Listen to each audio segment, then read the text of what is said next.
I'd made my peace with it, that was never going to happen. And then this year I had the opportunity to do it. Is this real? Hi guys, welcome to 2025. It has been a bit. I have been just busy doing other things and had a couple of weeks break just from YouTube over the Christmas period, but I'm back, and obviously it's not quite late enough to be able to do a 2024 roundup and some of my favourite moments from last year. So I just have 5 top moments, and I'm just going to look back and go over them really quickly. And even if you're not enjoying it, I will enjoy looking back on it in a few years' time or 20 years' time or whatever. Just the epic year that 2024 was. And obviously 2025 is going to be even more epic. But just a really, really quick look back of 2024. First up, I went over to the island of Tenerife, and I have not been there before. It's in the Canary Islands, it's part of Spain, and yeah, the only kind of island that I've actually really been to is Hawaii. I've been to Oahu twice, which I'm super stoked on and would happily move there, no lie. But I don't really think I've been to another island. So yeah, there you go. Island number 2 ticked off the list, and we had some great surf sessions there. It was so nice to get some winter sun and just experience a bit more of a chilled holiday. I was there with family and just a bit of sightseeing and some activeness, testing out the food and seeing the local sites, and just being on the beach, to be honest, and being in a nice warm ocean in sort of the tail end of winter. So it was really nice to get away. Volcanic island, surfing was a little bit dicey. The kids couldn't really surf there very easily, and we had to, well, I wore reef boots because I just don't care. I don't care what people think. I was not going to cut my feet up. So yeah, anyway, great times in Tenerife, would recommend it. Would like to explore the other islands as well. Lanzarote, Fuerteventura, Gran Canaria. So yeah, that might be a winter trip on the horizon, who knows. Number 2. This year I started working with Extreme Sports Performance, and I've thoroughly enjoyed my journey with them, and I'm going to be continuing to work with Ryan from there throughout 2025 as well. I have worked on parts of my body that I didn't know needed working on, and that's strength wise.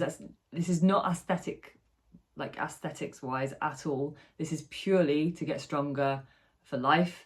For wakeboarding, there are more tricks that I want to learn, so he's helping me build up those muscles to prevent injury, basically. I am 40 now. I'd say aware that I'm 40, but I also really don't care because I don't feel 40. I don't feel, I mean, you might not think, but I don't feel like I look 40. And I literally feel 28.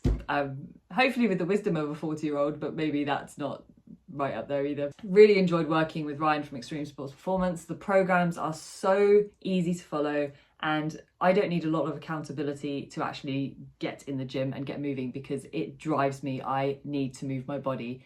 It keeps me sane, it keeps me happy. I just love it. I love it and hate it. Like, I obviously hate getting up in the dark and the cold and getting in the gym, but I'm so into it. Within 5 minutes, I'm so into it. And after an hour, I come out feeling like a lion. I mean, there's just, if you know, you know. If you don't, maybe try it. Let me know how you get on. Is 2025 your year? Let me know. Leave a comment. Number 3, Portugal. Epic time in Portugal. Always an epic time in Portugal. The waves were summer waves. We went there this summer purely to get the kids more competent in the surf, which we ticked off. They could both paddle out and surf on their own, and in small waves. I'd say maybe like a foot, 2 foot if I'm being generous. Maybe like a good foot.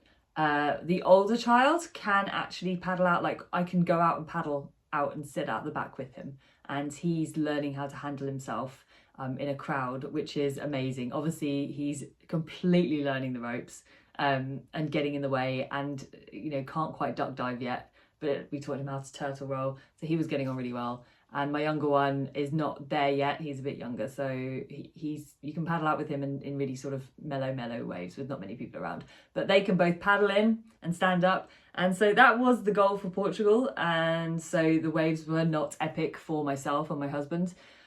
We took foamy boards out, which we've not surfed foamies really before, and guys, it changed the game. I can't even lie. I didn't even ride a normal surfboard out there. Like summer waves on a foamy, 6 foot foamy, so much fun. Easy to duck dive, easy to maneuver, throw around. Don't care if it gets battered or hit by all the surf schools out there. Just such a fun time. Not turning over to foamies full time at all. If the waves were sort of more sort of sendy, then obviously would have hopped on a proper surfboard, but the foamies are fun. I can't lie. Anyway, Portugal was epic, even though it was summer. Good times. I've just recently hit 2 years of alcohol-free life. December 26th, 2024 is officially 2 years without any alcohol at all. And I mean, I should do another video on this because I literally, the benefits I've seen are insane. From sleeping better, no brain fog, no grogginess, no grumpiness, being able to handle situations differently, understanding myself more. I started YouTube. I had the confidence to start YouTube. That's a big deal. If you're on YouTube, I'm sure you understand. It takes quite a lot of balls to sit in front of a camera and then put yourself online. So it's boosted that, and taught me to just have more fun, you know, just more fun. I don't need the crutch of having a drink in my hand in a social situation. Like, I know myself more now. It's so weird. If you're interested, hit me up, leave a comment. But otherwise, are you interested in me doing a bit of a deeper dive into this in another video, where I can sort of go in way more? But otherwise, yeah, so stoked to make 2 years completely alcohol free. Thumbs up. And obviously my absolute best moment of 2024 was being on the British team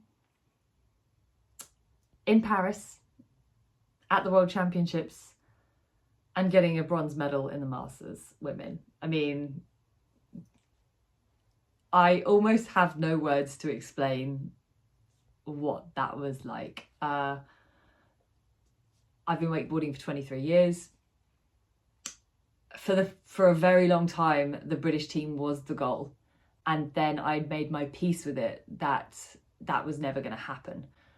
Because no matter what stage I was at within wakeboarding, there was always someone better than me.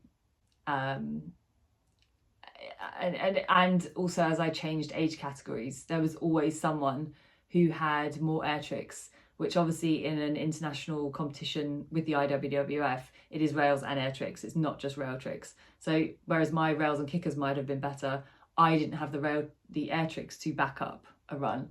And so there was always people that were better than me, which is absolutely fine. No stress. I love it. The sport's growing, amazing. But I kind of wrote it off that was ever going to happen for me. And then this year I had the opportunity to do it. I was asked to be on the British team, and that was a moment in itself I don't think I've said this. People were like, oh my God, you kept that so quiet that you were going to do this, that you were on the British team and that you were going to Paris, to the World Championships. But I literally didn't put anything, I didn't tell anybody until I was actually in Paris and handed my British team jacket and said, is this real? Can I actually tell people about this? Am I really in this competition? Like, and I know I'd signed up for it. I'd had the insurance and everything, and I was there in Paris with the British team, but I was just so scared of just being pulled out or someone saying, no, actually we made a mistake or whatever. But so that is why I didn't say anything to anybody really, and apart from the people that needed to know, and create the army around me that was supporting life at home while I was away for 10 days. So massive thanks to that team. And so yeah, so it was epic. Such an amazing moment. Yeah, I could literally cry right now talking to you about it. So yeah, 2024 was an epic year. December was a whirlwind of Christmas family stuff, and like I didn't get much time on the water in November and December at all, which was such a shame, which is why also I haven't had many videos coming out, which I really do apologise for. And also now the lakes are closed for like January and February, so come March I'll be back on the water and bringing you the weekly vlogs of water sports. There we go. But anyway, I just wanted to check in and give my 2024 roundup. So yeah, anyway, have a great week. Leave a comment. What was your highlight of 2024? Let me know. And was it related to wakeboarding? Did you have any epic tricks that you learnt? Any lakes, locations that you went to? Let me know. I love hearing your wake stories, and appreciate it as well. And like and subscribe, and I will see you on the water very soon. Thanks guys, bye.